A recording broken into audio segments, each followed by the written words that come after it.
If you don't want to vote for Jill, vote for Donald Trump. But do not give a vote to Kamala Harris and expect to be welcomed by my community. Palestine is central for some voters to decide how to cast their vote in the polling booth. But with war raging in the Middle East, can Kamala Harris convince some of them to back her campaign? Do either of the candidates have a voice that you can ally yourself with? And none of the major candidates, absolutely not. They're both the same. She says words such as self-determination, and too many Palestinian lives have been lost, as if there is a number that's acceptable. And I don't understand how my people's lives are lost, as if they can't be found, instead of them being deliberately targeted by the very weapons that she continues to fund and to send. There isn't much of a difference between him and Kamala Harris. But I do know one thing. If Donald Trump was president while the genocide was going on, you'd have a lot more Democrats with a backbone willing to call Donald Trump a war criminal for allowing it to happen. Welcome to my YouTube page. This is Apollos 25. We bring you current issues, cultural issues, politics happening globally, and today we're focusing on what is happening in the Arab community in the United States and across the world, as Trump has become the 47th president of the United States of America.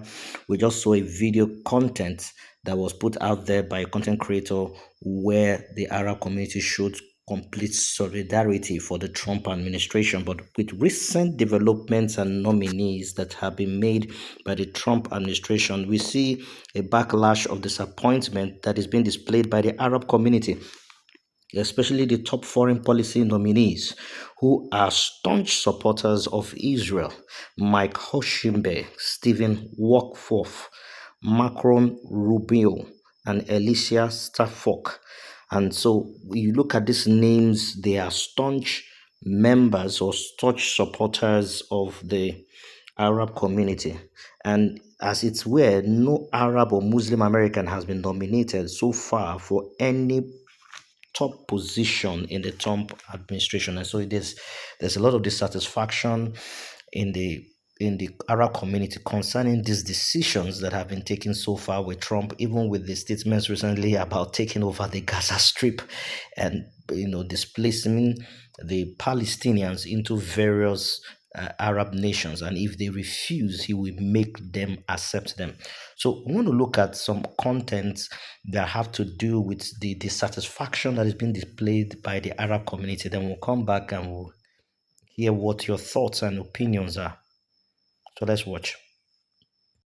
We are feeling a whole range of emotions as we process Trump's victory. Donald Trump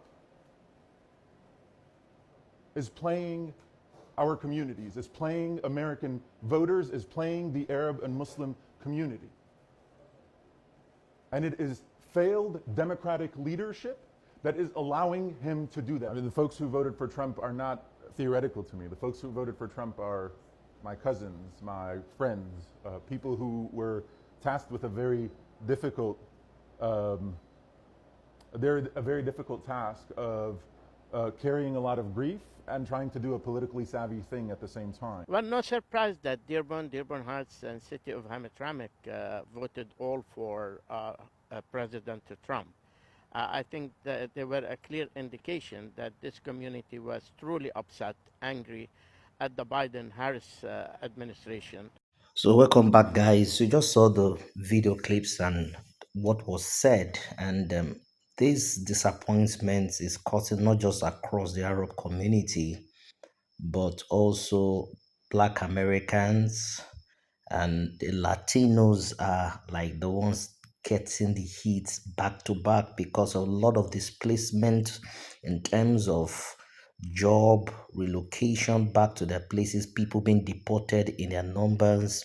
There's fear on the streets about their safety, and now the Arab community is also expressing their own disappointment for the Trump-led administration.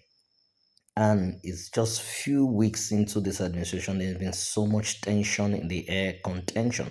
So I want to know what your thoughts are, what are your views are. Please, if you have not subscribed to Apollos 25, please hit that subscription, follow, so that whenever there are new contents and information, you'll be the first to be notified. So we'll keep you in touch and impressed with recent developments, and as the issues bordering this administration continues to unfold. Thank you for watching.